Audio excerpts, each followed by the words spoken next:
हे भगवान् जमाना पनि कहाँबाट कहाँ पुगिसक्यो क्या। अब हेर्नुहोस् त पाइड पनि तात्ने आयो क्या, तताउने र तात्ने आयो क्या। तपाईँ कुनै पनि तपाईँ जाडोमा चाहिँ तपाईँ कतै जानुहुन्छ भने तपाईँ तातो पाइड लाउनु मन लागेको छ भने अब हामीसँग युएसबी पोर्ट भएको र पाइड आफै तात्ने क्या। तपाईँले सानो एउटा पावर ब्याङ्क बोक्नु पऱ्यो खोल्दिमा, त्यसपछि गएर यसलाई चार्ज जोडेपछि युएसबी देखाइदियो एकचोटि यस्तो युएसबी हुन्छ होइन। यसलाई जोडेपछि तपाईँको यो पाइड सरर तातेर तपाईँलाई आनन्द फिल आउने पाइड चाहिँ हामी कहाँ आइसकेको छ। कहाँ आएको छ भने हङकङ बजारमा एकता फेन्सीमा होइन त। हामी जति पनि स्टक छ यो त ठुलो साइजको भइहाल्यो होइन। मैले पनि एउटा लिन चाहिँ निर्णय गरिसकेको छु।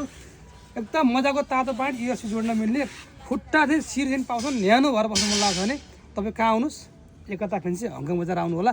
आइहाल्नुहोस् है, धेरै लिमिटेड छ यो माल चाहिँ होइन। यो फेरि सितिमिति जो तपाईँले यो पाउनुहुन्न, यो छिटो आउने पाइहाल्यो होइन।